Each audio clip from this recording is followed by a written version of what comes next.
Welcome everybody, welcome members, welcome to those online. Thank you for taking your time to follow us through our council meeting today, assets meeting for May 2025.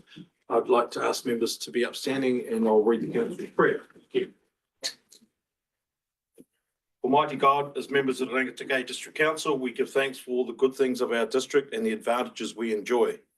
We pray that you will give us wisdom and guidance as we conduct the affairs of this meeting. We pray for all the communities in the district we represent. Help us to be fair and honest in our discussions and help us to work together in unity for the welfare of all your people. Amen. Thank you, members. So we will step through the agenda and today's order paper. Apologies, I have received apologies from Councillor Dale Getty, Councillor Lambert and Councillor Duncan. They are so recorded. I'll move from the chair that those apologies be accepted. All those in favour, seconded the worship. Who was the seconded, yeah? As worship the Mayor. Thank you, Kezia. Welcome back too. Nice to see you again. That motion is now carried. Public forum, I've not been made aware of any public forum today. Conflict of interest, we're all well aware of those. Please declare at such times as you feel that you may have one with regards to today's proceedings. Bring it to the attention of the chair and a decision will be made accordingly. Confirmation of order of business. Again, no indication of change of order of business has been brought to me. Moving on to item 6 is confirmation of minutes from the previous meeting. So we will step through that very briefly as soon as I get to the right page so I can catch up. Sorry, team. My computer seems to have... There we go, we're back online. So working on item 6, confirmation of minutes of the Assets and Infrastructure meeting Thursday, 13th of March 2025, sorry. Looking at page 1, 2, 3, 4, 5, 6, 7, 8, 9, 10, 11, 12, 13, 14, and 15. I'll just turn my phone off. That'll be a shout at an appropriate venue at a later stage, I'm sure. Apologies for that, people.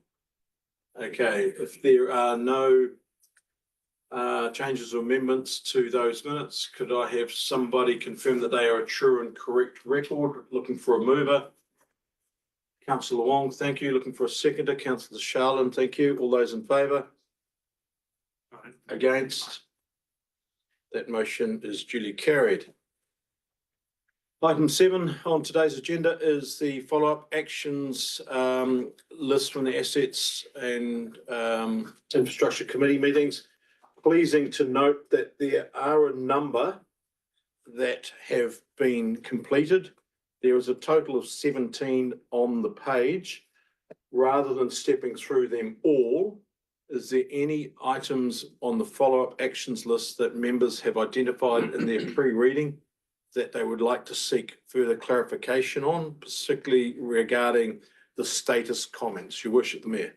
Yes, item number 12, future options for a proposed alternate water source, Taihape. We're arranging a meeting next Tuesday and that is going out and whoever's available to attend. But there is a restricted number of people, I think, that can be part and parcel of that.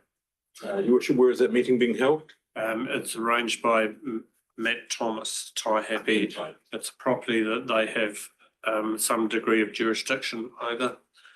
And there's been a little bit of frustration that this is carried on. And I said, well, at least I'll go and have a look at it.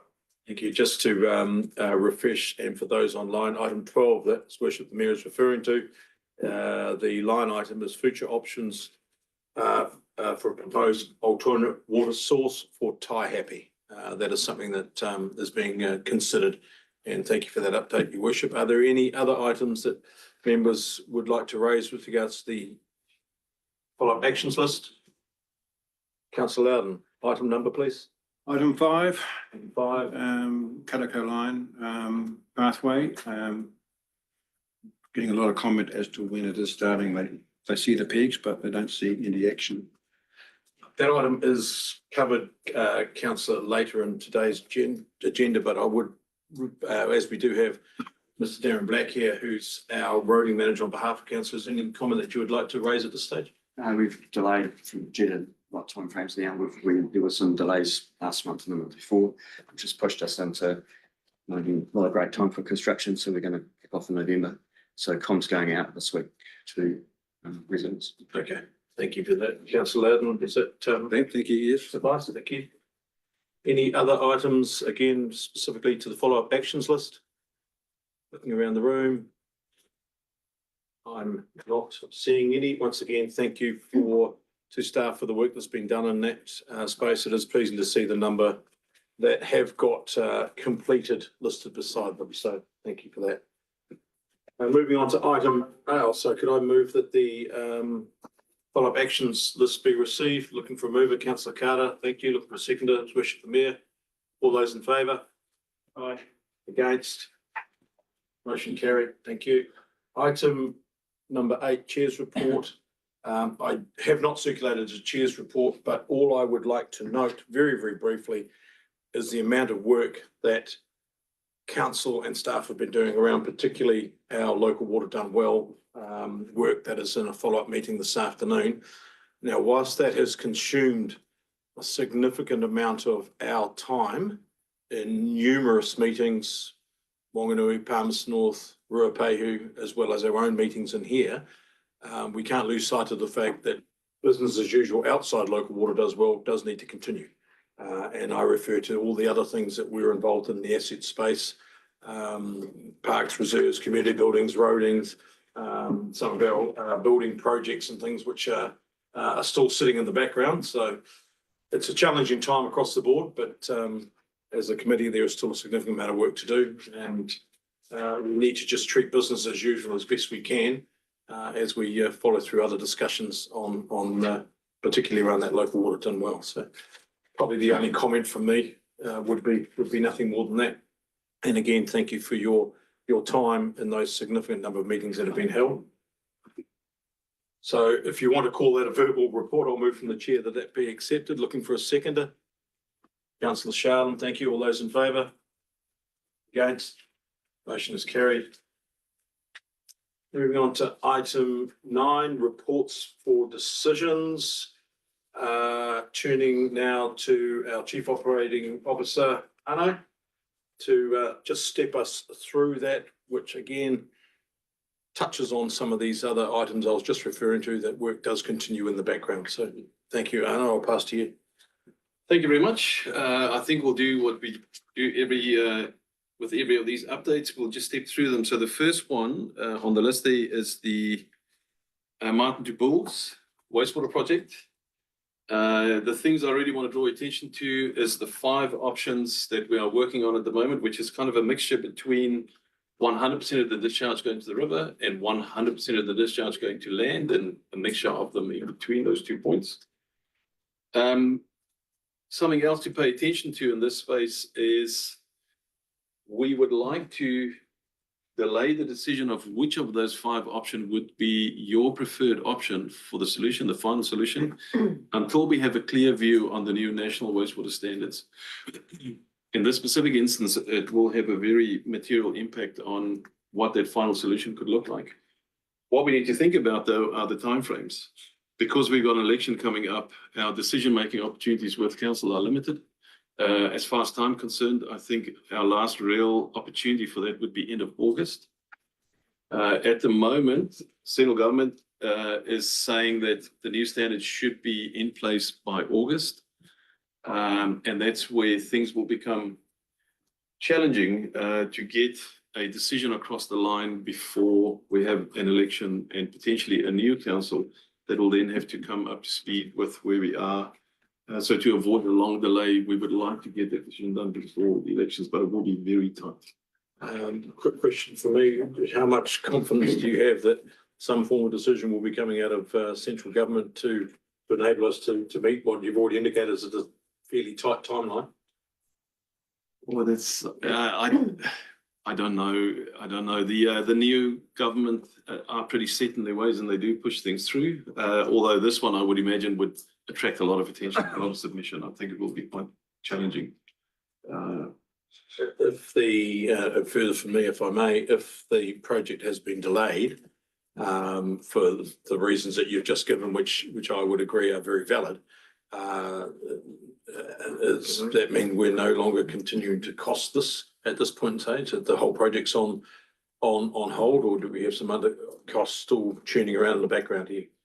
We are continuing with work in the background. So we are doing all the costing, the high level costing, all the testing. We're collecting all the information to allow you to make a decision. We just need to hang on with that decision until we have a clearer view of what that might look like. So there's no other delays other than getting to the decision.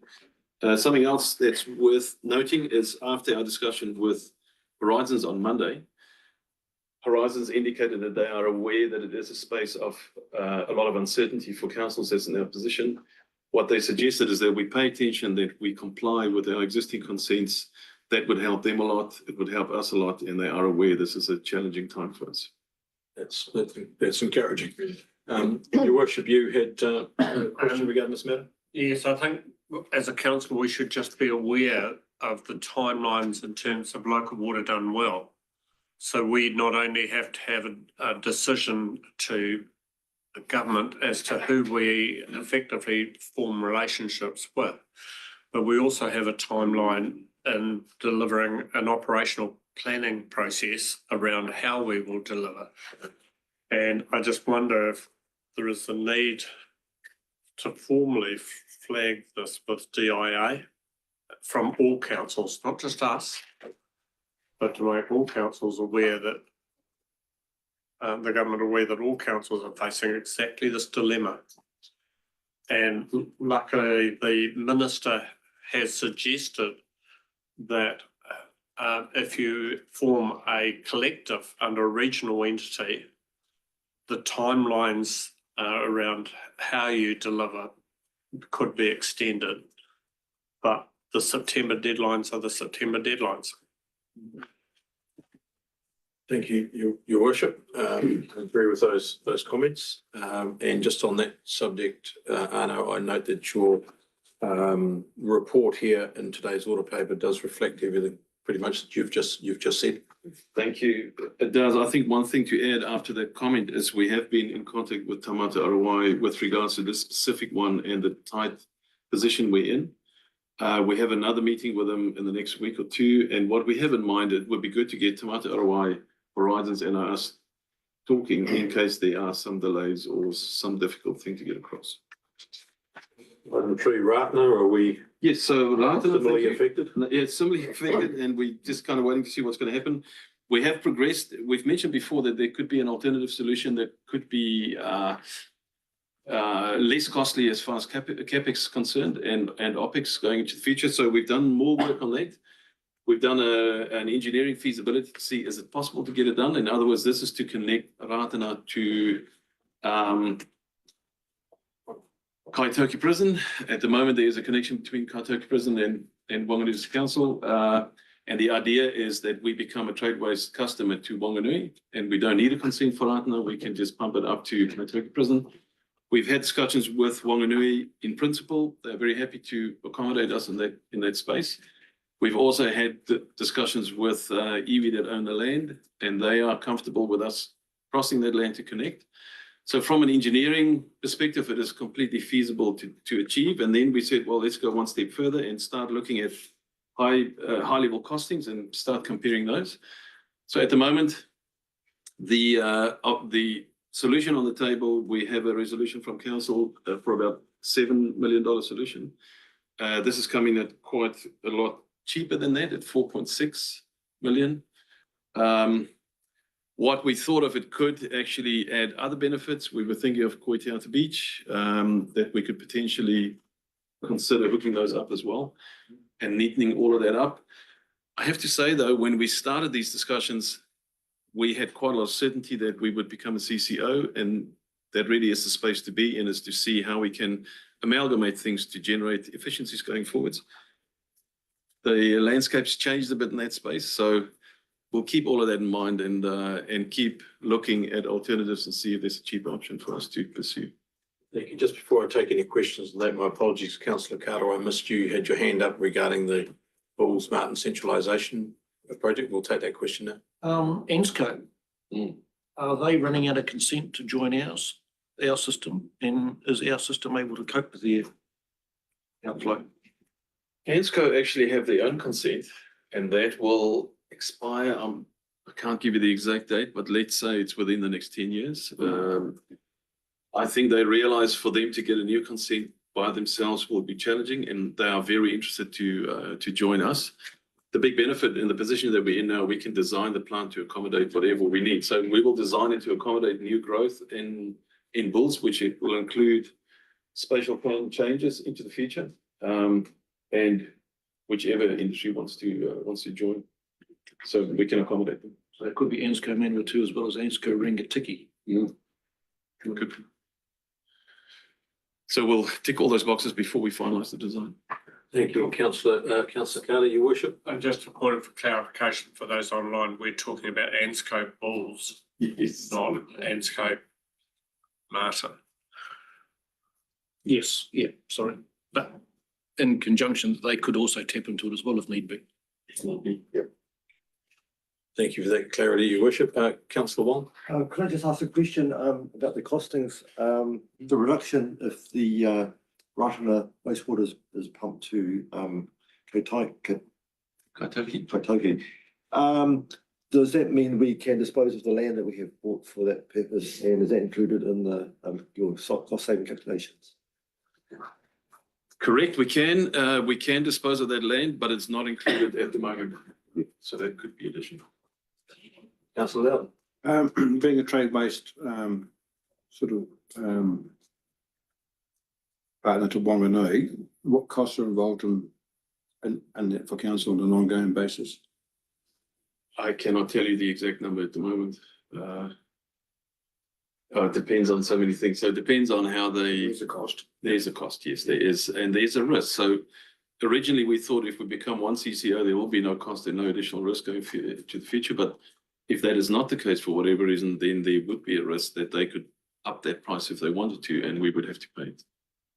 Additionally, councillor Loudon, I would suspect that there's pumping costs and other such things which would have to be factored in the whole of life operational costs, which need to be understood. Yeah. Most definitely. Okay, so any other items on that before we step to 4.1 Martin Water project, Martin Water strategy? Yeah, thank you very much. Right, so with this one, negotiations around contractual relationships with the contractor has been challenging and has been taking longer than we expected. I think we are close to resolving that and to be in a position to move forward. Once we have all of that signed up and we're in a position that we can move forward, we will then bring back a new timeline to council. That is the one thing we have to be clear about. There will be delays and we will have to go back to the community. I'm talking about myself and council and be sure that everybody understands where we are and what the new timelines will be. Carol, as Chief Executive, have you got any comment with regards to this matter? Yes, thank you, Chair. Yeah, this is one that has had a few difficulties put in front of us just recently.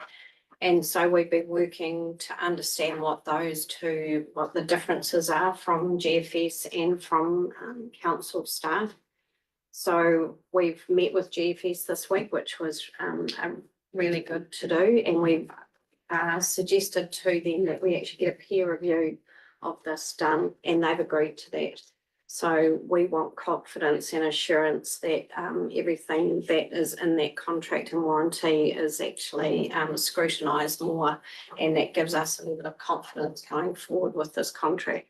So we're about to undertake that now with their agreement. So we'll make sure that once we have that, we provide that update to council. And like Arno said, unfortunately, this probably will mean now there will be delays, but we need to make sure the new system that we've got is what the public are expecting. And so that's why the peer review is being done in the first place, and then we'll get those new timelines out.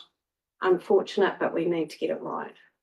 Thank you for that. Just for my own clarification, the delays that I'm hearing have been indicated is that it's really just around the contractual arrangements of the contract, not the process that we have chosen to deal with the issues of odour, smell and taste. So the process is solid. It's just the contractual arrangements. Can I just get some clarity around that? Yes, the contractual arrangements will be peer reviewed, but we'll also get a process engineer to look at the process as well.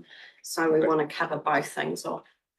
I don't think anybody in this room will disagree that the importance of getting this matter right, which has been a thorn on the side of the Martin community for some 80 plus years. And sadly, nobody wants to see any form of delay. However, a slowdown to just double check in, I think at this point in the process is appropriate. Disappointing, and will be disappointing to many in the community. However, we rightly said from Carol, you as CE, it's a process that we do have to get right, and we do need to double check. We can't get this one wrong. So, as I said, disappointing. But I encourage you to get the necessary people on board to get the project moving and take the necessary checks to give us as councillors a good degree of confidence that what we're looking to achieve in the original strategy will be met. So thank you for that.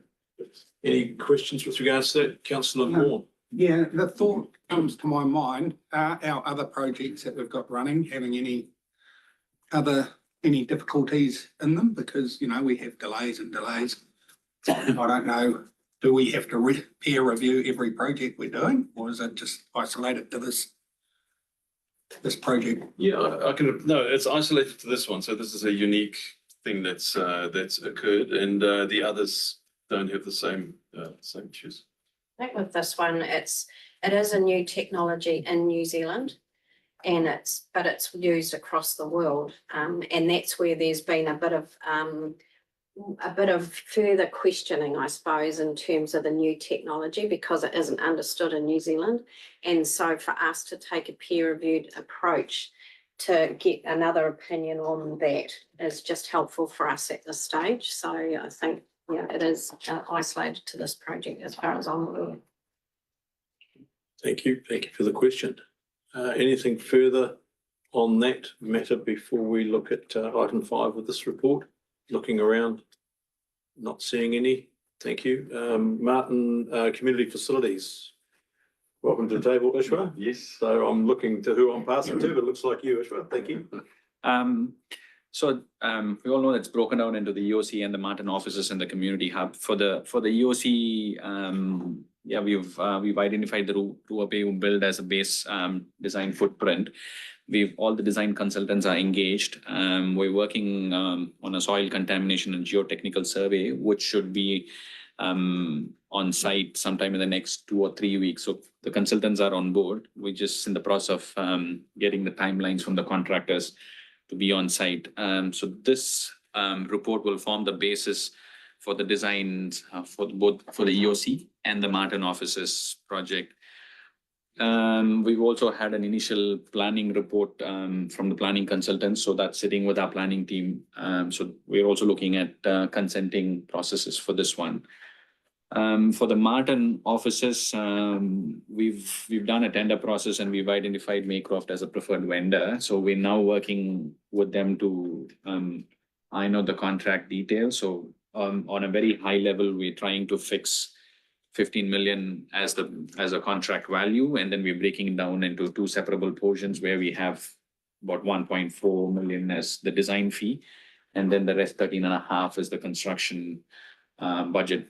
But in the council meeting, I'll just bring to the council table a list of breakdowns that we're doing in the separable portions. Even in the design stage, we've kept 4 different stages where we'll come back to council table where the design is progressing, and we'll reestablish that the costs are in line with the 15 million. I will also try and bring a list of exclusions so that everybody's clear that what is included in the entire scope and what is not, which may not be much, but I'll still break it down for the council meeting next week. Just for clarity and perhaps for those online, EOC, Emergency Operation Centre, correct? Yeah, just so if we can get the terminology, because it is broken down throughout a lot of our discussions, that is a separate standalone building as part of the overall project, That's right. but is a separately costed. That's Is that correct? Yeah. That's it. Yeah, okay, so it's. So that's not sitting within the 15 million, just to That's correct, clarify. but it's an emergency operational That's centre. And early indications are that is our first part of this project. Is that correct? That's right. Thank you. Councillor Moore. Just on your soil contamination and geotechnical, I thought we'd already done that, No, we're done. with the Martin office build on this site. So what we had done was we had only identified, so that was for when we were demolishing that building at the back, right? So we had to go through an Heritage New Zealand process to evaluate. So that time we were just evaluating on the surface level. And then during that stage, we had also done a ground penetrating radar survey to identify what's below, and that was for the tanks. But now in that survey, we've just found out there is something, but we don't know what it is. So we're just doing an extension of that survey to figure out what exactly it is and then find out the extent of soil contamination across the stretch of the site. So it's an extension to what we already did. Oh, yeah. Okay, thank It's you. okay. Carol, you're happy No, with it's, that? I was just gonna make the same comment. We did very initial survey. And then because like Ishua said, something was found under there, now we have to go deeper. So they didn't drill right down before, now they have to drill down and do that extra work to find out what it actually is. And again, just for those online, as we all have these conversations, we kind of live it and breathe it. Of those online, there is a potential indication that there are some old fuel tanks under the surface from previous use of the site, perhaps back in the county council days or whatever. That's yet to be determined. But if there are old fuel tanks on site, then there is a potential that there is some contamination, and that is potentially what may be found. But we won't find that without doing the testing. So just to get some clarity around that, particularly for those online. Your worship.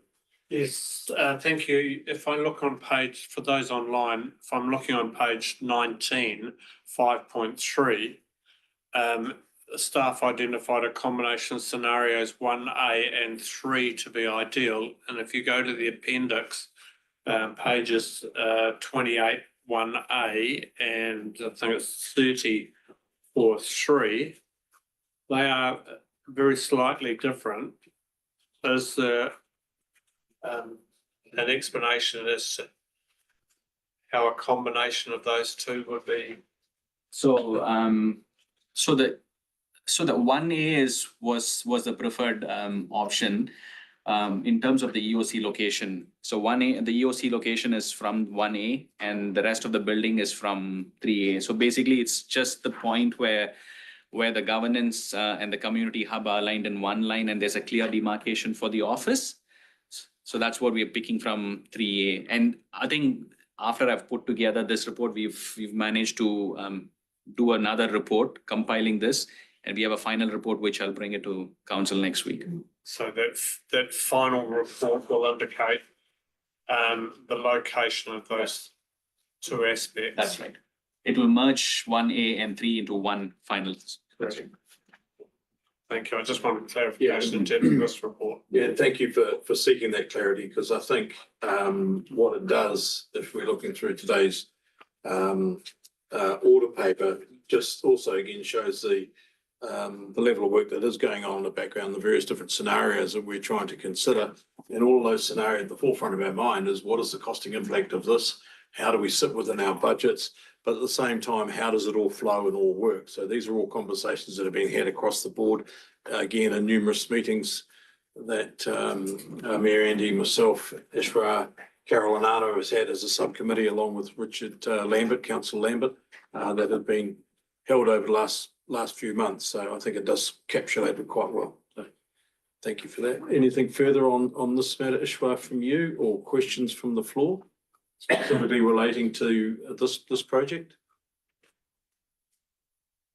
Being none, can you step us through the next couple on the agenda, please? Taihape Grandstand, we've had two meetings with the community where we've kind of presented the council's stand on what is the remaining budget and what that budget will be allocated for. We've explicitly said that the remaining budget will only be put forward towards the seismic strengthening works. And in that process, the lower level may not be accessible for public use once that work is done. But the community seems to be intent on using the lower levels. So we've had this discussion where we've passed it back to the community, say any funding beyond that available balance funding will be funded by the community. So there's a few scenarios where if we do this work, then the lower levels will not be used. So the community was supposed to go back and look at their funding opportunities and then meet us on the 7th of May, which was unfortunately cancelled in the last minute. So we're just waiting for another meeting to be scheduled with them to understand how this goes forward. Thank you, Ishwar. That's my understanding of where we sit with this project, but I would like to note the decision to do a number of the things that you've just said. They were active council decisions, not staff decisions alone. They were active council decisions that were brought to the council committee and voted on. So just to be clear that those are decisions that were made by council as a whole. Councillor Wong. Do we have a date for a new meeting at all? No, not yet. Councillor Duncan was going to take a bit of a lead on that one. Okay, stepping through to Taihape Town Hall Library redevelopment. Taihape Town Hall, so council has, the staff had presented two options where one of the option was to seismic strengthen the whole building, and the other option was to seismic strengthen the first front two-story structure, but demolish the hall and the stage areas and build a new one. Council approved to proceed with the one with the demolition option. So Maycroft are currently working on putting together a design for that one and checking the costs. I've just received something yesterday, so we'll just review it and probably put together something for council next week. Just on that subject, and perhaps a little bit further to Councillor Maughan's question, and I appreciate the answers that we got from staff. Any concerns sitting there with how this project is looking? It's proceeding along what you would expect with regards to the timelines as indicated at earlier council decision points? No change so far. Okay, thank you. Questions regarding Taihape and processes where we're at there? Not seeing any from the floor. 8.1, Martin swim setter structure remediation. Thank you. Yeah, so this is the one that we discussed in a lot of detail at the last council meeting. Since then, myself and the architects, Create Architects and Engineers, we are in the last stages of finalizing the scope, after which I'm thinking early next week, design on that scope can start.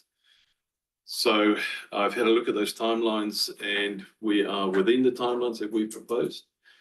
I also potentially would bring something to council for the council meeting next week, just to get a final view on your decision as to how we move forward with that scope. I think that would be applicable to this one. And then we'll go from there once we've got the scope nailed in. Obviously, thank you for that. Obviously, a project of high significance and interest to the community. There is no doubt from a council point of view, we are very, very keen to get this one moving as quickly as possible. However, we do need to make sure that it's done appropriately and correctly, that we don't trip ourselves up. I would encourage as much comms and information out to the community as quickly as possible through this to keep everybody engaged.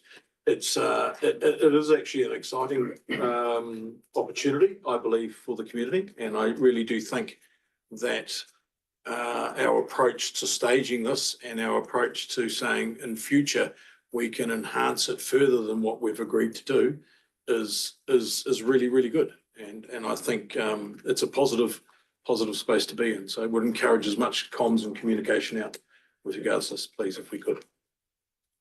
Any questions relating to that particular item? Again, not seeing any from around the floor. Councillors, good. 9.1 under a miscellaneous category, Scott's Ferry. Miscellaneous Scott's Ferry, there is no new update on that item for this meeting. I think I just need to mention that we've asked Kevin Ross to help out in this space. I know Kevin has been in contact with the community down there quite a lot since the last meeting. And I would expect with Kevin having a look at this, things will move along a lot quicker. Certainly from an assets point of view, I'd be liking to see this get tidied up. It's been bouncing around this council table for far too long and for far too many years. I know you're working on it, and I appreciate that, but we really do need to get this matter addressed so everybody down in that community, which is feeling vulnerable, can understand what's happening and who's doing what. I think it's pretty critical, and I hope that bit of work that Kevin Ross is doing will help with that. Councillor Carter. This tractor being used for flooding emergencies, will it be available for any other emergencies, This is, such as FEMS?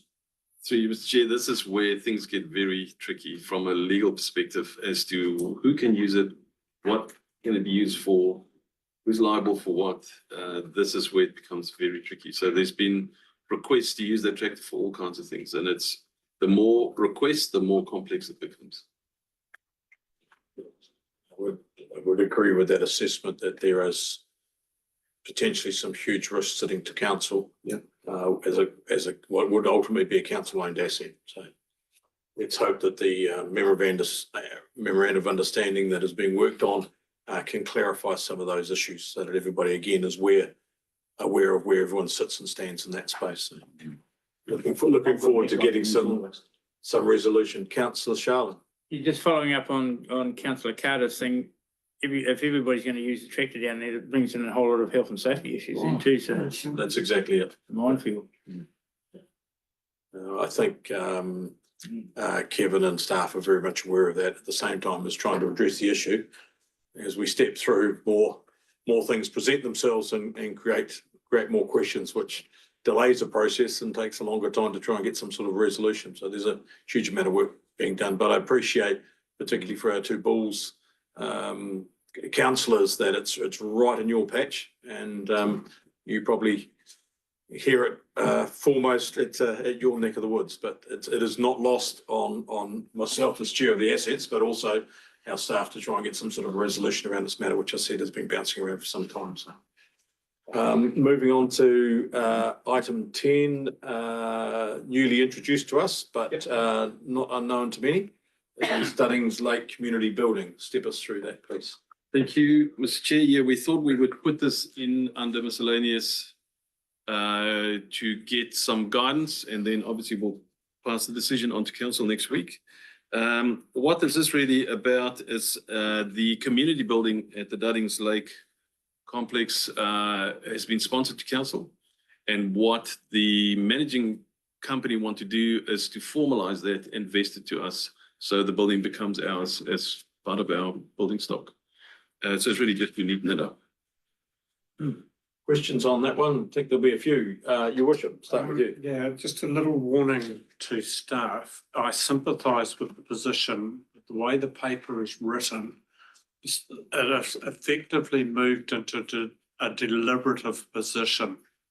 So when staff argue that something is the least desired, or it's fine for them to highlight the difficulties with and highlight concerns, but when you start suggesting a vote position as a process, governance process, I'm wary of that. I take it on board. I see where your I can concerns sit with that. sympathise with staff. It highlights the issue, but it moves into what can be a very tricky area. That's a procedural matter that you're raising there. Right. Any thoughts or comments on what the mayor has just indicated? Mr. Chair, thank you. I I created the report and I thank the mayor for his view and will pay special attention to that going forwards. Now that you've raised that, your worship, would you see that would in some way impact the decision that sits before us today, or are you just highlighting that as a? I'm just highlighting it as a process that the decision effectively sits with the governors, and there is a fine line here. But you don't see it as an issue for us to carry on with this item I on the don't think agenda? it prejudices the position. Thank you for that. Councillor Moore? My question is around the quality of the building, whether it has been built to consent, fully consented. The last thing I'd want is the council to take on a building that all of a sudden we have to do remedial work, asbestos or something, like all that sort of stuff. I just want to, if I was going to support recommendation 3, I think it is, it would be around whether that building is fit for purpose. We don't want to inherit a dog. No. Is what I'm getting at. So what's the surety around that? Yeah, and fair point. Thank you. Comment? Chair, yeah, the building is really in a good condition. It's well used. It gets a lot of use.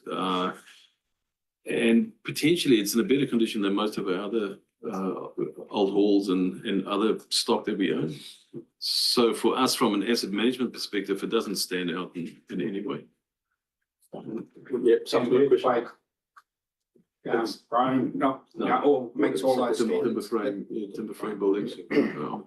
Yeah. Councillor Wong? With the change of ownership, would the community have an expectation that it will be maintained by the council without the need for the service clubs and the volunteers to carry on what they were doing in the last few years? Is that a risk that we face, or has that been indicated that they were happy to carry on maintaining? Perhaps I could clarify that as I have been involved as some of the service clubs on this project when it was first moved on site by a group of Martin businessmen that bought it from the Rongotia Women's Bowling Club and got it carried over onto site. It's my understanding that was done.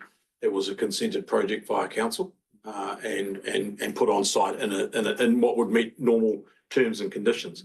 The service club work that has gone on since then has been the building of the deck area that relates to it. Since that deck was constructed and built, the building itself hasn't had a great deal of other support from the service clubs, although it is an overall project is something that Martin Lyons have been quite heavily involved in. And Martin Lyons, way back in the day, were heavily involved in the construction of the toilet block out there, and barbecue areas have also been installed out there. So there is still a service club component to it, but the building itself doesn't have an ongoing service club maintenance program, so to speak. However, in the past, the service clubs locally around the town have come together for joint venture projects of this sort of nature. The deck building was one of them. Just also it is a highly used premises and building, and my assessment of it is that it is actually in pretty good shape. Just to clarify the service club component. Further questions, Councillor Loudon? Just regarding the lease on the contract. Can I ask Graham Point further on that question? Sorry, I didn't catch The lease by the contractor on the Duddings Lake facility, is that presently on hold, or still like on a month-to-month basis because it's finished? Can I, 2023? Bedandik is my middle name. Can I please note that it is a management agreement? Yep. It is not a lease. There are no standard lease clauses. I think that's imperative that the members understand that. Yes, it is currently running on overdue, and that is just on a monthly basis at present. And I think possibly pending determination on what the future of the building will be before we progress the renewal or otherwise of their management agreement. So the two things are linked, the decision around the building and the decision around the management contract. I don't think they need to be from an extension of the management agreement perspective, but I haven't discussed that with the directors of the managing company. I have had some discussion with their lawyer, quite some discussion with their lawyer on it. It hasn't arisen as a question. Thank you. The land, if I may ask, the land at Dunnings Lake, particularly where the building sits on, who actually owns the land? Is it reserved? Or is it actually council vested in council ownership? RDC owns it. Again, the pedant in me suggests that it should be deemed reserve for all purposes in terms of the Act. It would be reserve, Thank you. but that does not necessarily create any further discussion or thought. Thank you. So it's currently sits as a, It's an an RDC asset. RDC asset to all intents and purposes. Thank you. Yeah, that's good. Further questions, your worship? Yeah, I accept that this is not a lease, that it is a management agreement. But it has some of the timeframes that leases have. And so this is 2023 and expiry. So how can we be sure that leases that we have in process, including grazing leases, haven't expired and are just being.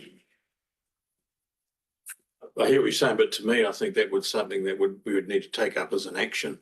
Because it's a subject, we have a lot of leases. And I think what I've heard from Mr. Point and the staff is that's the management isn't actually linked necessarily, the management agreement isn't linked necessarily to the decision that sits in front of us, but that's a broader question that we should. Yeah, can I answer that one? I think what His Worship's talking about is if this lease has lapsed, how do we make sure that other leases haven't lapsed and that we understand when their expiry date's coming up?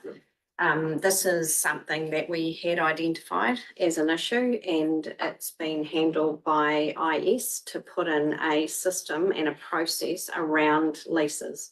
I'm not sure if Leanne wants to. With IS, through the chair, IS has put in a system so that people can manage their leases, but the actual management of the leases would still fall under the individual activities. But they can at least see when leases now are expiring and it's quite visible to the managers, but it's still reliant on the managers to do that work. And through you, Mr. Chair, I anticipated that answer because it is an issue that I've raised before, but it is absolutely the need for an automatic process of signalling that when these sorts of agreements, not only leases, but contractual agreements or consenting timeframes need to be in a database that are automatically picked up. And Galen has just said that that is exactly what is happening with the leases. Yeah. Okay, so is there an action that needs to be done this or are we hearing that it's I already in think place? It's already in place because it Yeah. was identified and that has been put in place thanks to IS. I do appreciate your worship. That's a question that you've raised before. So I understand that. Councillor Moore. I don't know if this is a valid question or not, or I should ask it or not, but I will. The management contractor owns the building. According to 10.11, the management contractor obtained and brought the building on site at no cost to the council. So who owns the building at the moment? Okay. The management. Yeah, so the management contractor or the people that own the building are a group of local Martin businessmen. Yes. And they bought the building, they put it in site and they invested it into that site for the benefit of the management contract is with the person that actually manages the operation of the Dunnings Lake complex. That's my understanding. So they're two slightly different things when we're talking about the management contract. Am I correct in saying that? Or am I right off the No, it is to Dudding Lake Limited by company. Yes. It's not for, I don't know the intimate detail of how the management company runs it. Somebody's got to own the building. It's not us because they're going to give it to us. Just been indicated that 10.11, management contract to obtain and bought the building on the site at no cost to county to provide an extra facility for the lake. So therefore they own the building, yes. Okay, And so- they're now seeking to vest that building into the council assets. I've got a, no, I won't. Seeking, That's clarified enough for me, they're but I seeking to just, give that asset that they bought and put on site, and they're seeking it to give it to council. well, next question is the management contractors who's running the site at the moment wanting to renew their contract? We haven't explored that to any great extent. Yes, the understanding is yes, that is what's intended. Yeah, that'll do for the time being. Okay, councillor Loudon, question from you? Very, very new to this, and thank you, Hannah, for the report. Are there three entities here? There's the council, and then there's the company that bought, or the group of local businessmen that bought the building onto the site. And then there's a management contract. Is the management contract with Rangitikei District Council? Is it with the group of businessmen that put the building on the site? I That's- probably need to declare. This is this. something that, Carol, yes, you probably do. Yeah. Yes, Carol has just brought to my attention, she potentially has a conflict of interest in this with one of the business people involved. So I think from that, I will take that from the chair and suggest that that is valid. And we'll not seek any further comment from the councillor regards to this matter. But with regards to your direct question, I'd look towards Graham Poynton to further the discussion, that question. We go back to context. The initial arrangement arose out of what had been a lease. The lessor did not perform or could not perform and backed out of the arrangement following a number of public meetings. The people who are shareholders, directors of the now management company, I think we're all Lions. Certainly the impetus all came from the Lions Club. The Lions Club was, as Mr. Chair has noted, very involved in development of the lake from the outset as a public facility. The Lions were very keen to see the activity continue out at the lake. And as I say, I think it was 5 maybe of them put together a company to either lease or manage or whatever. After negotiation with council, the arrangement of a management company was decided on, and that had and still has significant benefits to our ratepayers in that our parks team people do not now manage or care for, tend the lake, the whole of the enterprise. That's all part of the management agreement. So maintenance of buildings like minor maintenance, etc. Capital replacement is not, but normal wear and tear, running maintenance, etc., is all part of the management agreement. The entity involved is a company. And that's it. So we have 2 entities. One is the landowner, RDC. The other is the management company. Just I'll go to you, Your Worship, but my understanding of it is that's 100% correct in how this whole arrangement came together. Yeah, through Lions as a service club. Look, in fairness to councillors, yes, I am aware through history and I'm aware of the advantages to council, but council has put a considerable amount of money into Dunnings Lake, both in terms of electrical upgrades and roading in particular. But in fairness to councillors, I would suggest that there needs to be a paper that comes to council illustrating who the parties are and where the income comes to the lake and who receives that income and what the agreement should be. Or what the agreement currently is, because there is a lack of understanding both within the report and councillors' local knowledge. Would you see that as a request for that information to come prior to the recommendations that sit in front of us? I think it becomes part and parcel of the future recommendations around the future of the lake. There needs to be a very clear understanding of responsibilities here.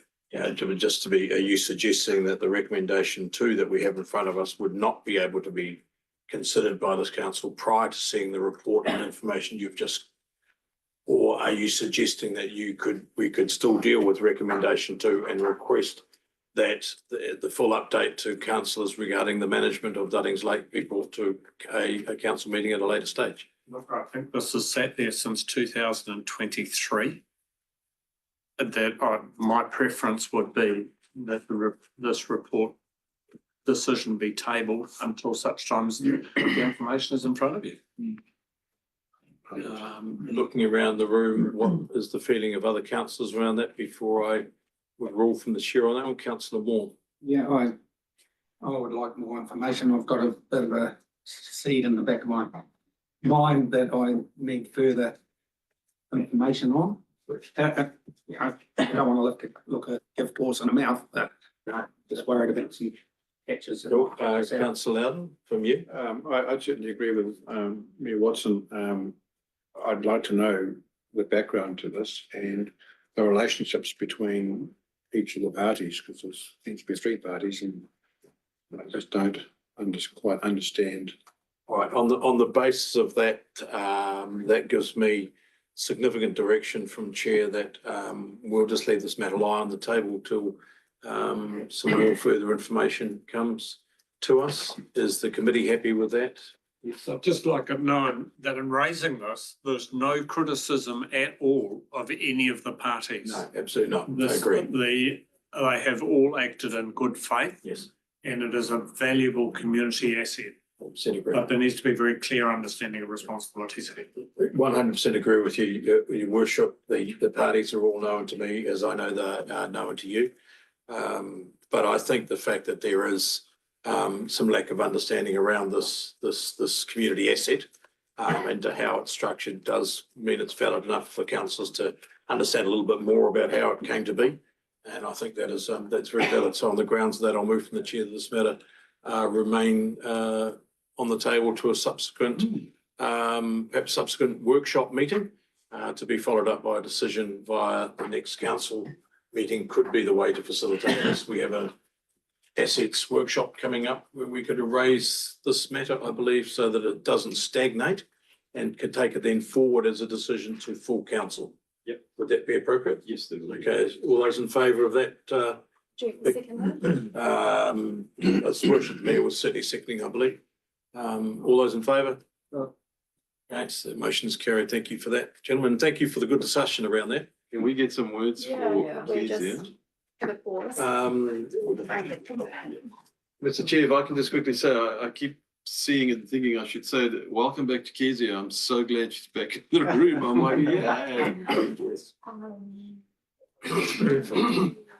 We'll just take a couple of moments to get some wording around this decision as it's not one that's on the order paper. We'll just mute quickly while we have the discussions around getting the wording and then I'll bring it back live.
we just have you back at the table, please. We do need to push on. We do have a recommendation, which has been moved by myself, seconded by councillor, by his wish of the mayor, that we.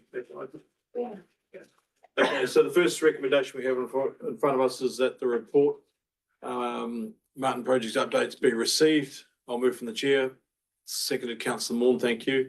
Second recommendation, all those in favour? Against, motion is carried. Thank you. Second recommendation, which refers to our earlier conversation, that the matter of the gifting and vesting of the community building at Dudding Lake be left to lie on the table until a further report is provided to council. Move myself as chair, second is wish of the mayor. All those in favour? Against? Again, thank you. That motion is carried, and thank you for your discussions on that matter. It's good to see and hear the views around the table. We now move to item 10 on this report, which is a roading update. Welcome, Mr. Darren Black, our roading assets manager in that space. Take us through your report. Thank you. We'll start with second item there is low cost, low risk funding. We had a second opportunity to apply to the government for project related budget. Low cost, low risk is a renewal, well, it's not a renewal, it's a sort of a new project or improvement project type activity with a ceiling of $2 million per project. So anything over that, we have to go through a business case. So this fits under that. With the GPS, the government position statement on land transport changing, the submission we made for our 3-year block funding didn't align as well as the new government wanted. So the whole lot was declined. We've sort of been through that in the past, but it's given us the opportunity to keep those funds aside, if you like, for these things that they keep dropping on us. So this targeted fund is the second lot with alignment with strategic priorities for growth and whole life costs and a few other things. So we submitted all those projects in the table here. Unfortunately, only 3 were approved. You see, there's a fair amount on Taihape Napier route. We discussed the targeted fund with our investment advisor before we went into it, and talked about the damage that we had on the Taihape Napier route following the mill closures. And he, at that time, was supportive. So we went through the motions. We also engaged with Hastings District Council and WSP and regenerated some work they did in 2020 on that corridor. We got a corridor management plan and submitted all those projects.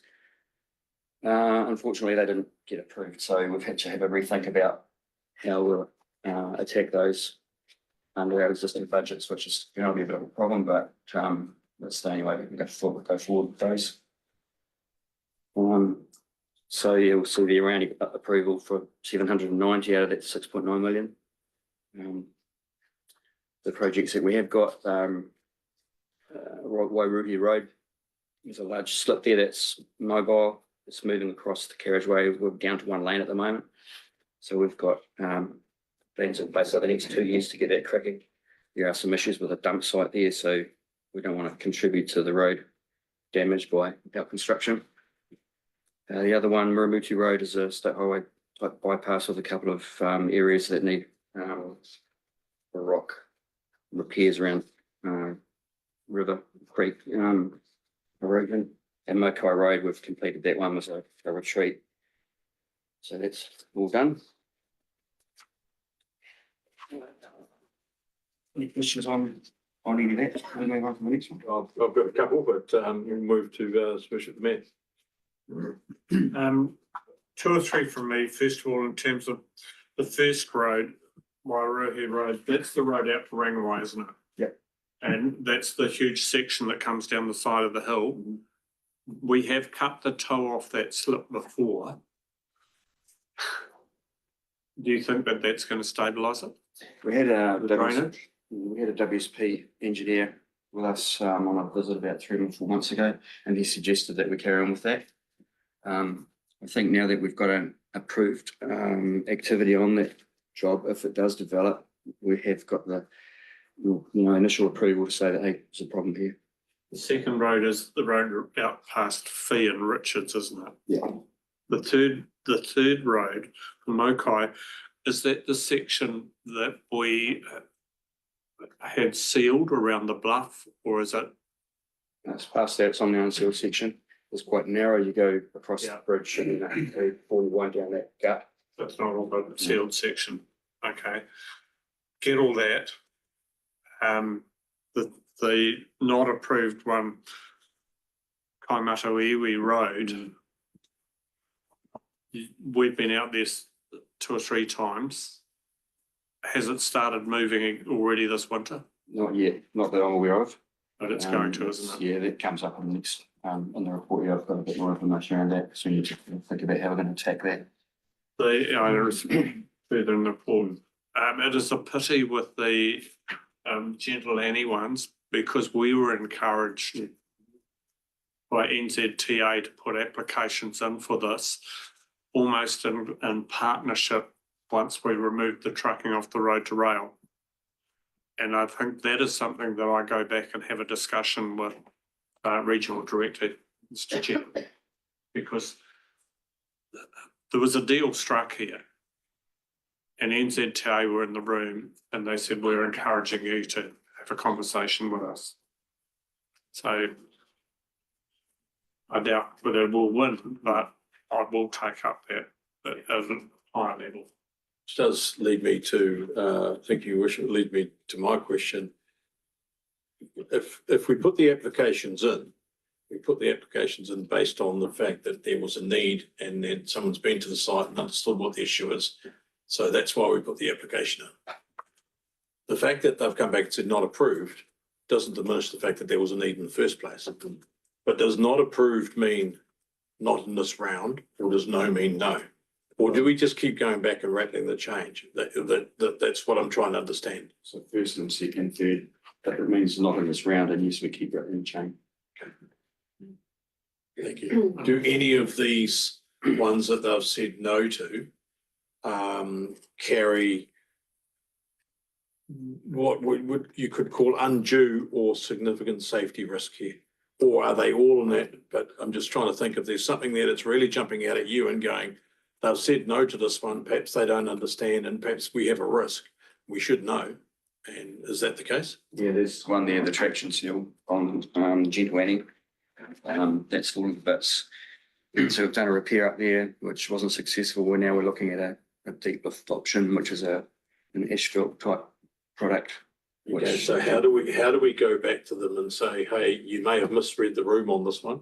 And how, or do we have to, I don't, when is the next round, I guess? 3 years. 3 years. Unless, we're year 1 of 3. So We 20 could be 27 to potentially 30. carrying a significant risk on some of these sites for a long period of time. Well, that's concerning. They've made a suggestion to us that we engage with Hastings and go back to them with a plan for the route. But it's kind of that, hey, bring me a people from the beach, and I don't like that one, get me another one. It's changing all the time. Okay, you wish you've got comment. I know that you work in this Yeah, space quite actively. Spec is absolutely right. So we're also encouraged to relook at this as a specific route and take a couple of cases around the lead on that project. But also, unfortunately, I suspect that these all lie beyond where the wind farm will go in. They do, don't they? Only the first section that we went for on Te Moehow. Yeah, so otherwise we'd have had another avenue there. But I can take this to a regional roading level in terms of, in the old days, there was a regional roading fund that we could bid for above and beyond TA facility. And I'll bring it up there as well, but I'll talk to, this is a conversation that I think goes to ministerial level, to be honest. Yeah, thank you, Your Worship. Certainly acknowledge that you are very active in that roading space with NZTA, and that you voice our concerns quite strongly with them. But I have no doubt that before you would be going to speak with anybody higher up the chain, you'd be liaising with staff, particularly Darren, to get a greater understanding of where that's all at and what information he can provide to you to help facilitate a better outcome, because there's a number of concerns sitting around this, which I think we should be aware of. I would see the meeting with Hastings being a combination of governance and operational level. Thank you for that. I don't think there's anything more that we can add to that. Say disappointing to see so many not approved, but it is a sign of times that we're living in with budget constraints across the board, and that's unfortunately what a lot of these things come down to, is there's just not enough money. It's just through you, Mr. Chair, there's just a final financial implication, because then putting this list forward, that would have been a part of our budget presentation with regard to our share. Where does that mean that we will be left with unspent money within our existing budget? So it goes back to our initial low cost, low risk application with the 24 to 27 tranche that was completely rejected. That was 12 million over 3 years. So that facility is still available as far as I understand. So we have, If But it has an implication here, surely, that the money still sits there, but we lose the FAR rating for it. And this is a dangerous place for us to be playing in. We need to fully understand it. Okay, Mr. Chair, make a comment on that. Last year, I don't know if the committee can remember, we actually brought a report to you saying that this was the reduction in funding. This is the local share that's available, and that we will, for the rest of the 3-year block, will produce a priority list that councillors can choose if they want to use the local share or not, and what do they want to use it on. So there was quite a bit of information presented already. Yes, I recall that report, but I remember seeing it up on the screen, but I don't know where it's sort of gone to from there. But I acknowledge that that was brought to us, yes, at exactly the same time when we were turned down on the original 12 million. Yeah. Okay, some disappointment in the room around that one, but again, appreciate the work you're doing in a what is a difficult space to be in.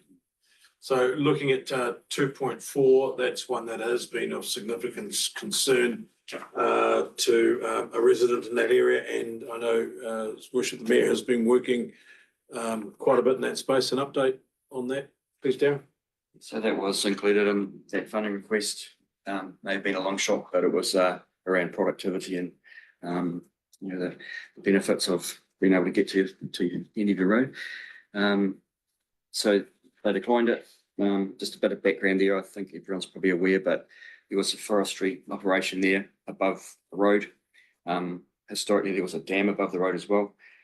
That part of the site became unstable after the forestry left. There was a bit of slash and low points, held water basically let go.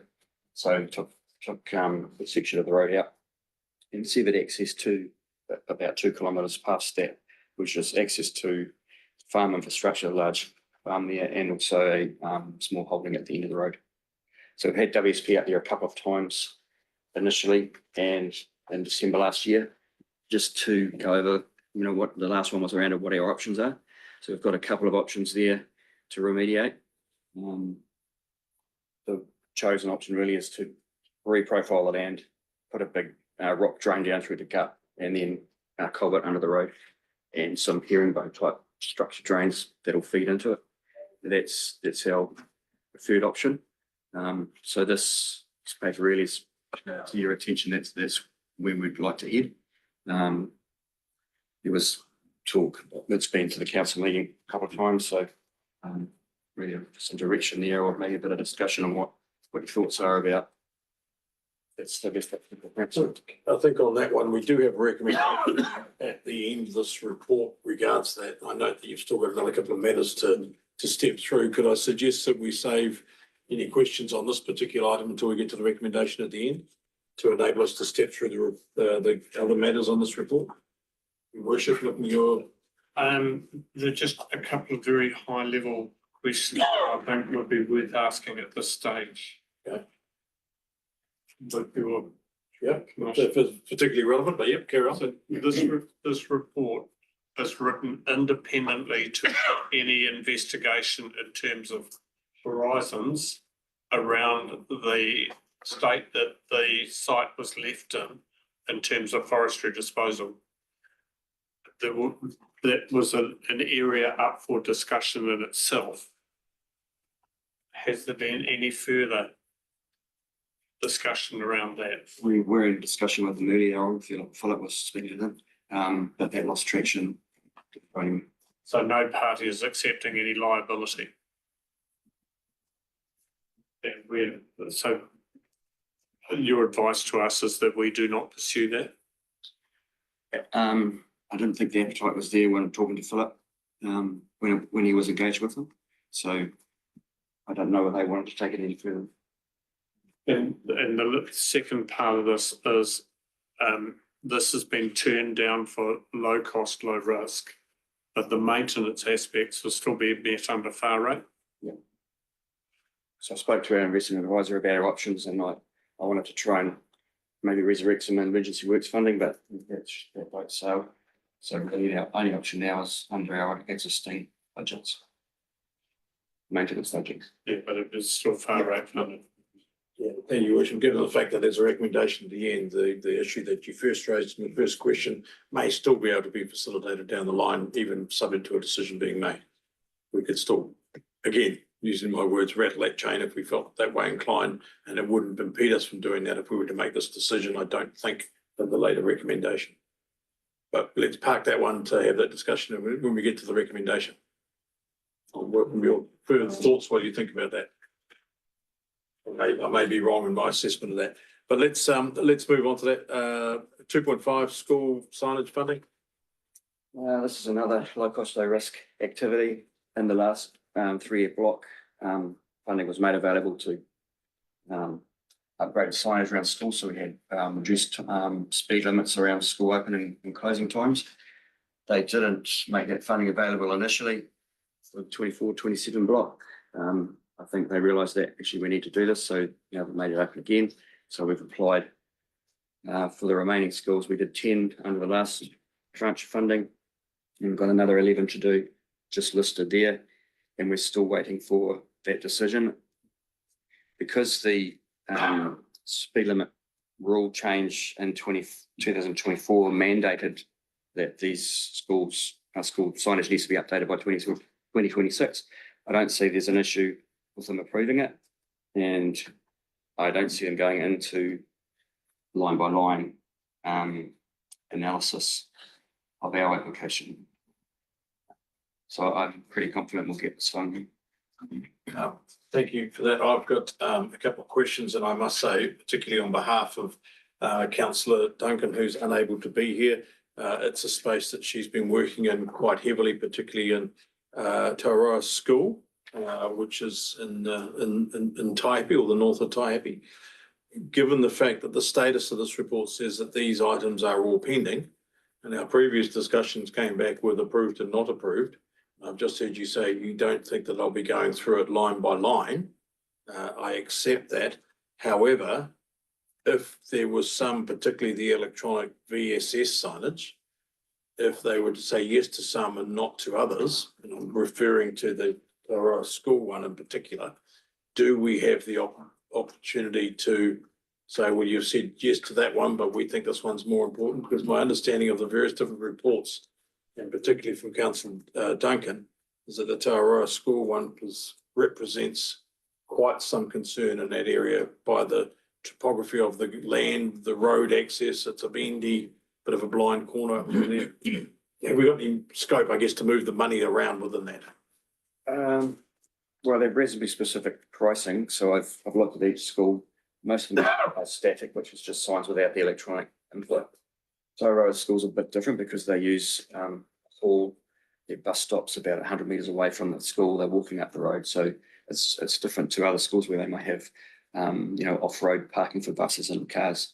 So I really would defend that. I'd argue against it, but these decisions are made in Wellington. By the time they get back to us, there's probably not the opportunity to challenge it. So the only way we could maybe squeeze that in as electronic if they brought it back to VSS would be to rejig the program.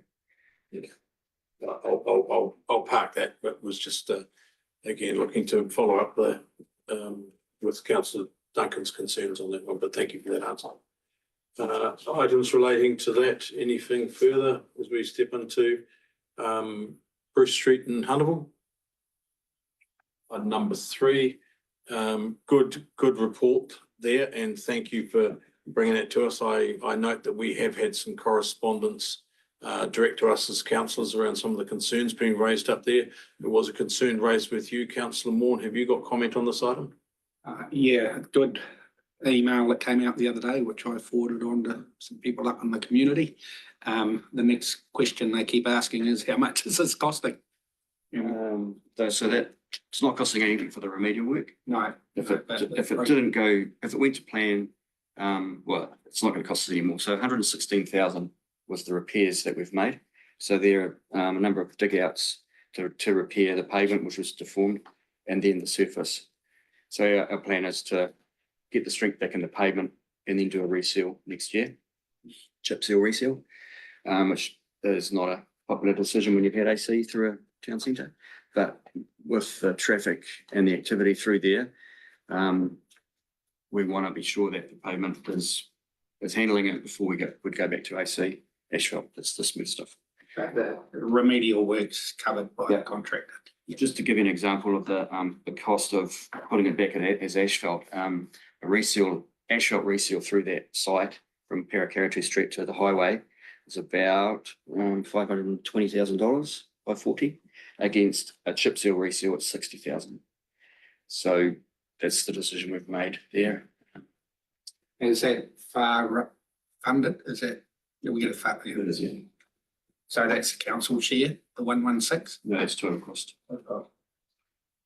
Thank you for that on that item, because that was a bit of a hot topic one for those in Huntable, and some of our Huntable community people were rightly contacting the councils about it. But thank you very much for your speedy response and getting that information out there to say that clearly there was an issue, you were aware of the issue, and that you and your team were addressing it as best. I think that's really quite critical in a number of things that we do around, particularly around assets. If there's something's not right, let's get in there and get the comms out as soon as we possibly can. So thank you for your actions on that. I think it's been well received. I know certainly by the councillors, those living in Huntable, but also the council community committee are appreciative of the contact. So thank you for that. It's actually still not over. I know that. They planned to seal yesterday and they had a breakdown of that before. And now they can't get the machinery running. So it's the weekend, and the weekend's not a good time for shop owners. Yeah, thank you. Shared pathway, Kalakalan, I think we addressed that earlier. Emergency works, item number 5. Yeah, this is a job on the boundary bridge with Hastings. They had their hands full and still have, I guess, with Gabrielle response work. We were made aware of the work that they were needing to do on the Kurupanga Bridge in time for us to lodge a funding request with NZTA. So we kind of missed the boat there, but NZTA have let us put in a late application. So we applied to that, and that's what this item's about. Just getting a local share in place so we can pay our portion. And noting there is a recommendation directly associated with this one as well. Any further questions of this before we step to the recommendations? Looking around the room. Not seeing any hands up. I'll move. Oh, sorry, Councillor Carter. I brought to Darren's concern, attention or concern regarding a fire hydrant in Hawkeston Road. Having had a side rail built over it, so as the fire hydrant cannot be used. Is it worthwhile putting that in the follow-up actions? Yeah, but it's underway, but I can give you. Yeah, I think if we list it as a follow-up action, then it's a reminder just to make sure it doesn't get lost. And that's the purpose of our follow-up actions, was for exactly those sorts of things. Let's log it in. The discussion's been had. We can come back to it and go, hey, what did that? And I'm sure, as we've just heard from Darren, it's underway. I'm sure that we put that down as an action, it'll come back to us at our next meeting, and we'll see a big completed beside that. So hopefully we can just log that in. Moving from the chair, receipt of the report, recommendation 1. I'll move from the chair, be received. Look for receipt. Councillor Charlton, thank you. All those in favour? Against? None. Moving on to recommendation 2. Now, Mr. Chair, could I just, we've had a request from Ms McDonald to make sure in this resolution we include where the funding would come from. So with your permission, I'd like to Let's just take a add that in. quick No, pause it's and good. add that in. And thank you.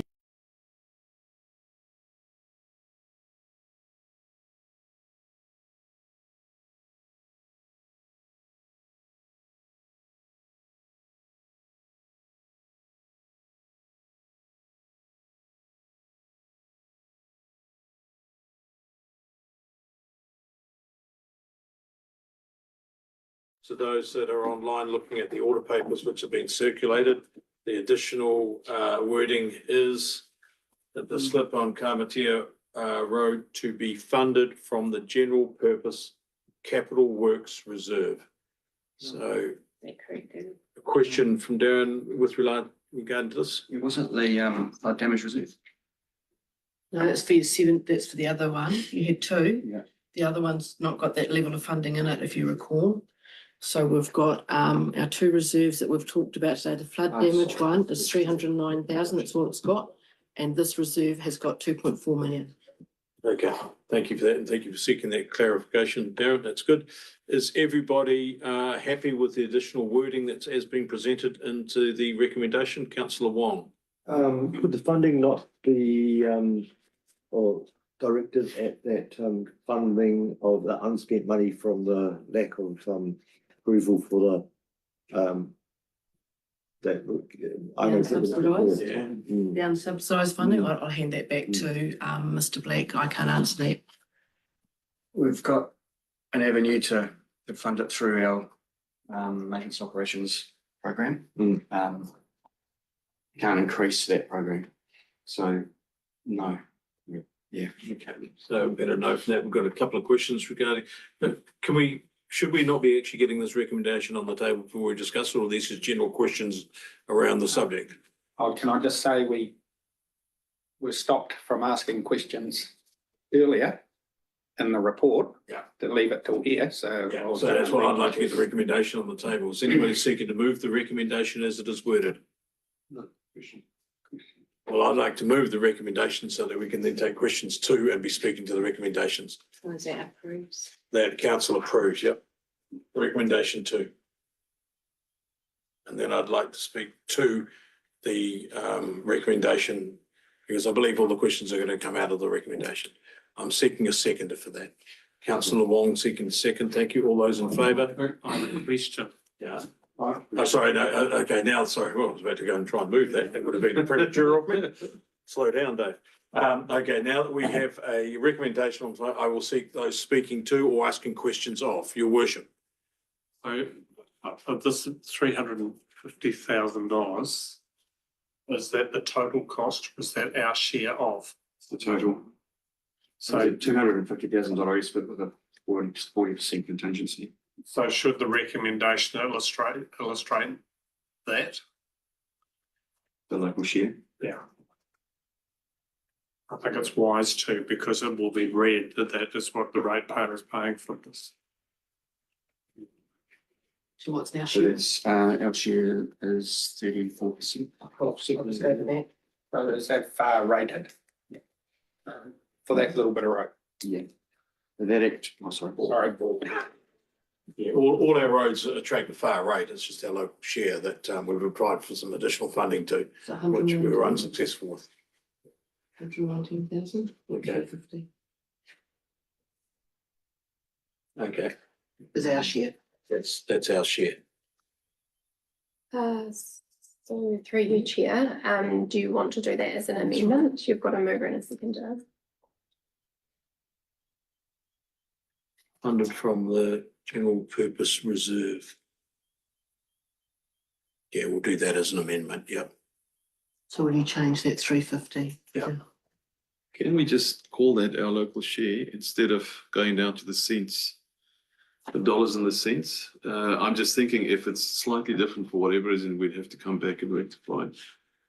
If you go down to that kind of detail, I'm just suggesting maybe what we should say is that our local share of that repair will be funded from wherever we choose to fund it from, rather than go down to cents.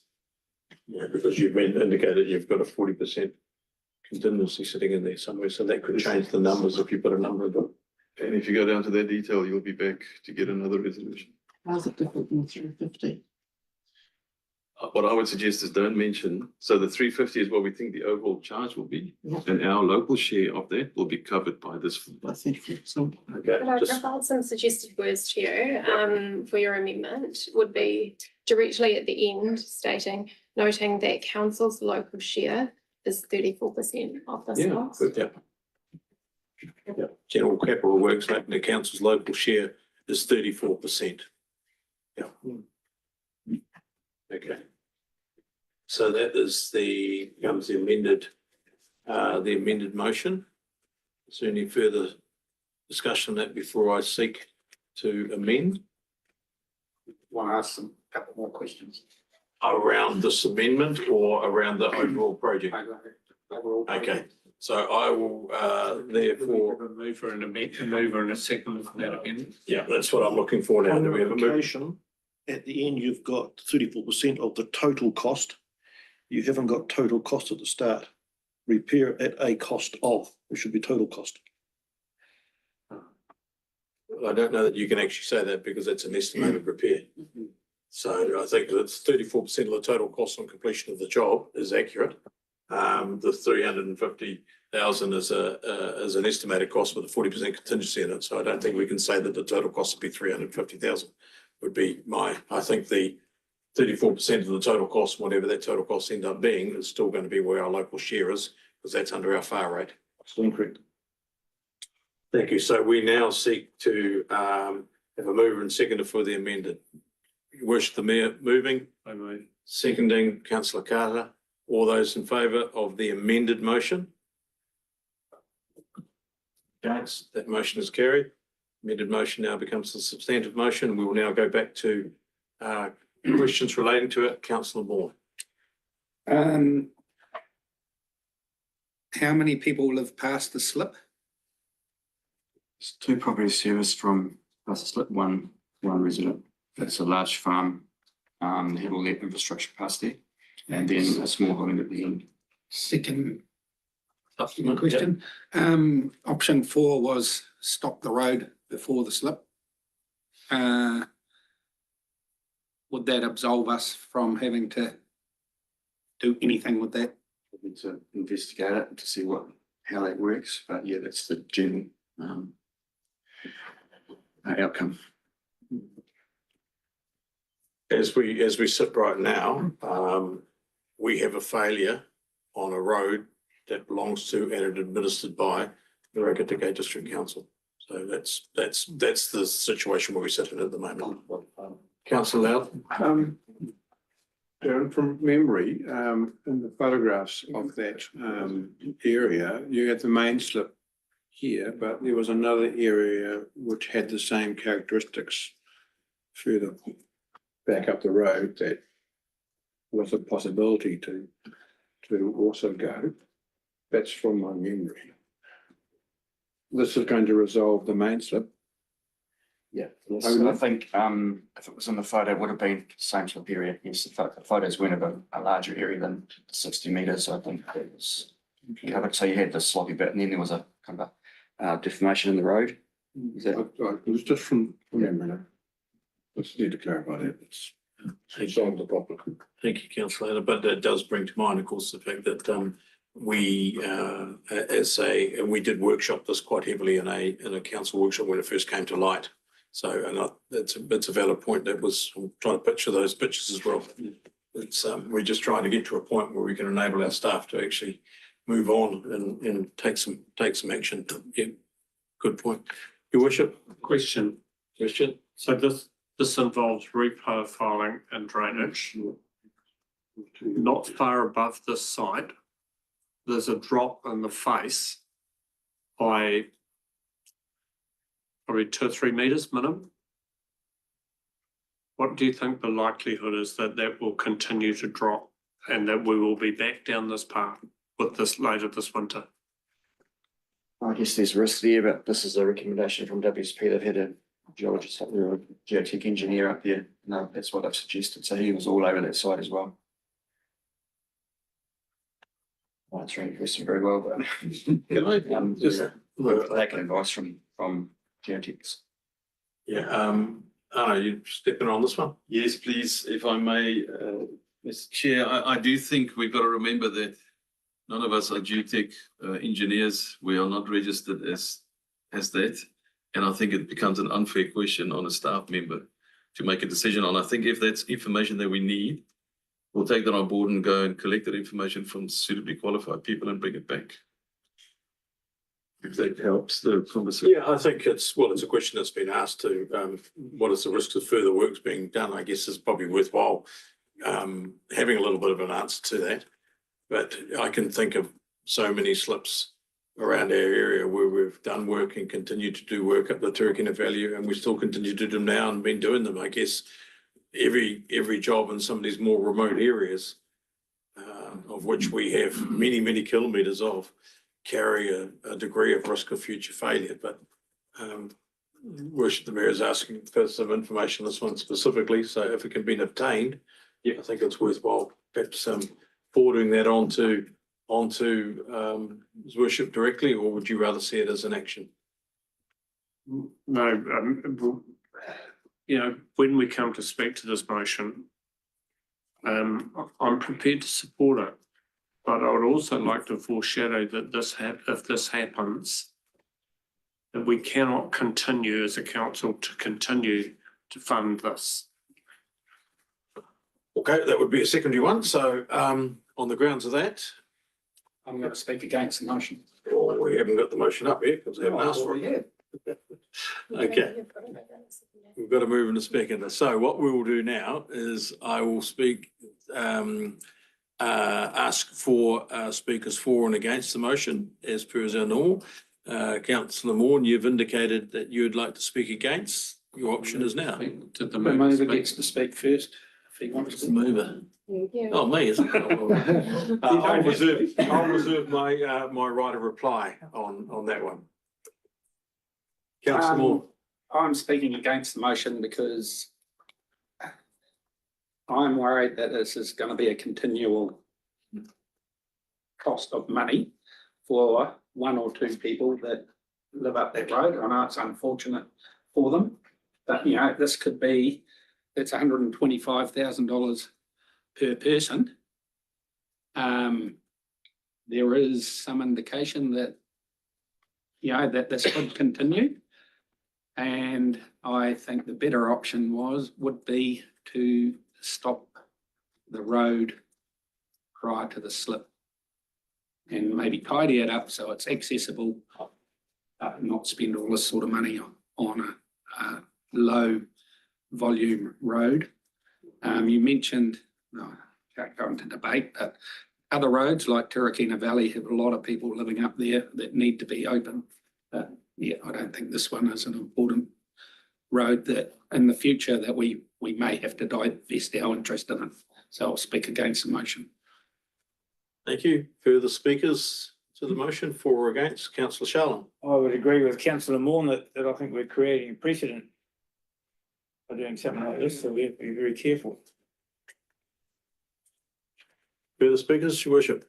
I'll speak in favour of it with hesitation. And the reason I say this is because we've established precedents forever and a day about repairing roads. So that doesn't concern me. What does concern me is we talk about reprofiling a site that has already been reprofiled according to reports that we've had delivered to this chamber, including the redirection of water away from the site, etc. So this isn't a new action. This has already occurred to some degree, and it has been spectacularly unsuccessful. The road continued to drop at alarming rates. We have an obligation to provide access. And the reason I'm saying we go down this road now is that is a reasonable obligation, and the process for stopping a road is complex in itself and takes time.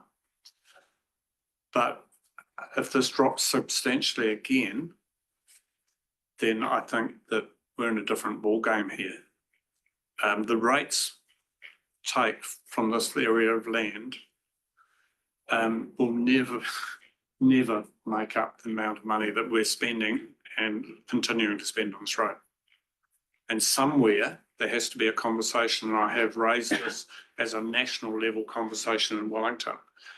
And NZTA absolutely agrees. It's a common conversation at the moment. So prepared to support, but that is my concern. Further speakers before I exercise right to reply? So I'm going to speak in support of it, although I hear exactly everything that you've said, Councillor Moore, but then Councillor Sheridan says, seeing a precedent, the fact to turn around and just say, well, we're not going to fix that, we should close this road, sets a bigger and more risky precedent, in my opinion. The fact that we have done some work on the road, my understanding was under basic emergency management to try and keep access to the farm. From what I'm reading in this is the repairs that are being suggested now are more substantial than what we've done before. They've been patch-up jobs and we're looking to do more. The reality of it is it's a dead-end road. There is no other access to it. It's an active farm and it does have a house. And, I agree, $350,000 and 34% of our local share cost is never going to be recovered in rates, but we do have an obligation. Currently now, it is a road that has failed that's on our assets register. Where being as unpalatable as it may be, we have an obligation to attend to this road. Once we've done that, we can then have secondary conversations. But the first matter needs to be dealt with is the one that we're faced with now. And then there could be some broader questions asked about a lot of other roads in our district. And that would be a completely different conversation to what we're having here. The fact of the matter is the road has failed. It is our road. It's on our network. We do need to take something about it and try and do something about it the best we can for the least cost to our ratepayers. We have an obligation to do so. So on that basis, I would welcome further conversations at a later stage as to what options may be into the future with this road and or other roads. But that is subsequently a different conversation to what we're having now. So I'll take that as my right to reply. So I now must put the motion. Is everybody comfortable with the wording of the motion that is put, particularly noting that the local share is 34% of the total cost, which was the amended motion became the substantive motion. So with that, I now request that the motion be put. All those in favour? Those against? 2 recording against. Would you like your names recorded against? So we have Councillor Greg Moore recording against. Councillor Sheridan, you wish to be recorded against as well? And Councillor Sheridan is right to do so. The basic thing is carried word. Noting those 2 against. Your worship.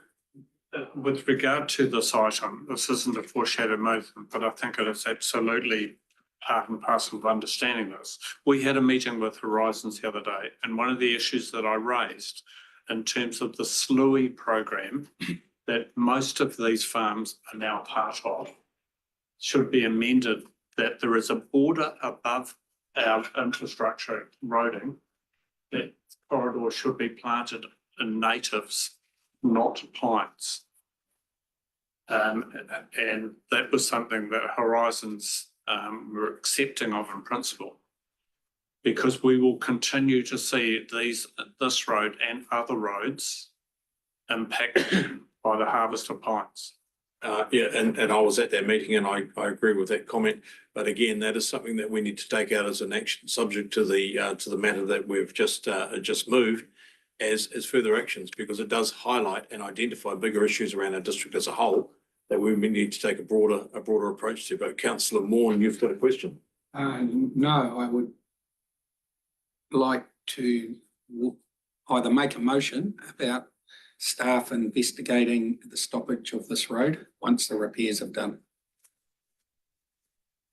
I'd like to see that be listed as an action rather than a motion, because I couldn't see it being put as a motion without any. We'd need to see a lot of information. Yes, just under your direction. I would suggest that if that's a direction, I'd want to know. I would refrain from saying the stopping of this road. I would refer to it more as the stopping of roads. Generally, would be a better approach. Well, yeah, I think, Because the same process applies no matter where the road is. yeah, but if we do this road, then we get our process. So could I suggest that the action might be some sort of information on what is involved in stopping a road and what is the legal implications of doing so? I think it's roads in general, because this won't be the only one in our district. I wouldn't want to see this particular road targeted unduly in that way. So I would think that if that's something that you'd like to see, we could have that as a general option. There is already a guideline. Yeah, so the council has indicated he'd like to know what's involved in that. So if we could have that come back to us or get forwarded to councillor Moore in particular to understand, that would be appropriate if we can get that as an action. Yeah. Thank you, Mr. Chair. Could I also confirm whether or not the committee wanted an action around the risk of further work being needed on the road? There was discussion around that being an action, whether or not that is an action after you've made that decision. I don't know that we could understand the risk of there being further issues on there until such time as we've dealt with the work that we're going to do. So that would come secondary, would be my thinking. But Worship, you raised that question. Would there something you'd like to see? There's a potential action, one in terms of horizons, in terms of the SLUI program, which has funding considerations. The second potential action is in with our own district planning regulations. So as part of our planning documents, we could look at the requirement to protect our infrastructure in terms of planting. If you go up the Turkana Valley Road, for instance, you will see pines that have been planted directly above the road. It is a common issue and we should be being proactive on it. Is there some way that we can capture that? I'm just not sure that we're going to get the answer to that. I absolutely acknowledge the concern and it's very valid. But how do we, what does that look like to come back? So there's got to be some future work on it. Maybe it's a workshop matter at the next assets meeting that we could actually address all of these. Our next assets meeting is a workshop. Perhaps all these matters could be raised then so that we can get a greater understanding of what the direction staff may need to take or what it is that we're seeking. I see it as an action listed against any future policy work in terms of planning documents. I think maybe we can get some clarity around this one because it's going to get quite muddled as to what the staff are trying to do here. That's, if I may, Mr. Chair, I would suggest let's go back to the planners, ask them what's involved in something like that and get more structure around that request so we can kind of decide how to deal with it. I'm also sensing that there's 3 or 4 different departments within council that would be involved in coming back with this range of questions, and I don't think we're going to solve that right now. So we'll do that. Just conscious of workloads as well. yeah, and there's this huge amount of workload. So I think we just need to clarify this one a little bit further, perhaps at a subsequent get together to be sure. So we can just park that one where, but could be my suggestion. Councillor Wong. Could I just add one thing to it? The planting of native trees above a slip like this as a general discussion, I thought I understand going to a workshop for further, but in this specific case, could this be noted that we would perhaps like the geotech and engineers on this case to perhaps include that if it's a remediation or a some sort of thing that would help perhaps This particular site, what is the ongoing? in this particular project, yes. Yeah, you got that down. Does that make sense to you? Part of it. That is part of it. Once the site's finished, they will plant, but it takes 3 to 5 years for those trees to start taking effect. Okay, does that answer your question there, Councillor? Right, thank you. Again, good discussion. Good to thrash that one out. We're moving through now to recommendation 3. Fairly detailed report on this. I don't know that there's too much discussion around this particular item that I could see. Anything to discuss on this particular item, recommendation 3, Your Worship? Just a question. This is a bridge we've spent quite a lot of money on. Is it an abutment issue or is it a structural damage to the actual bridge? I'm sorry, I don't know. Hastings are managing the project. Lee Taylor has been liaising with them, and to her credit, she's knocked quite a few thousand out of their proposal. So, but yeah, the details of that I can get back to you if you want. I'd be interested later because the process around the repair work was difficult for our council, but previously. That something that you have some knowledge on there that you might want to seek some clarity on it. I simply looked at the item and go, we're in a situation where we have a shared bridge on a significant road. It requires our local share value to have the works completed. I'm happy to move recommendation 3 as worded, seeking a seconder. Just confirming that you're moving to approve. Oh, to approve, sorry, yep.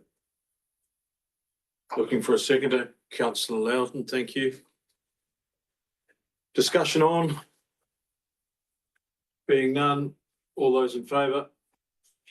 Against, motion duly carried, thank you. Item 10.2.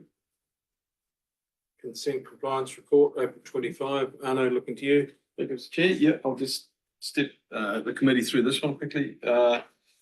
The first part is compliance with the water takes. So you can see for the last up until March, that's compliant for all of them, all our water takes. The next portion is the one I just want to spend a bit of time on. So this is compliance with specifically with protozoa and E. coli. So the rates there are generally related to rain events where turbidity in the rivers and the streams go up. And we then have challenges to remain compliant because it's more difficult for the UV to work. It's there's other things that come into play once the turbidities go up. What's important though is although that is the case, I'll show you further on, it does not mean the water was not suitable for use. It just means we couldn't keep recording that specific item that's requested by the rule. So that is applicable to pools, to Hunterville. And then you'll notice that Mangaweka and Martin, they were compliant. So there's Ratana, and then Tai Happy. Interesting, Tai Happy is the contact time. If the flows are too high, the water moves through the structures too fast, and we can't achieve the contact times. And that would have been the issue with the Tai Happy take. So if you then look at the next page, compliance with Rule D3, this is where we look at the quality of the water in the networks, and that's all compliant. So although we could not measure those specific parameters at certain times during rain, the water was still compliant for use. And then the last one, D2, that was compliant as well. So any questions on the water compliance? Just very quickly for me, so I accept your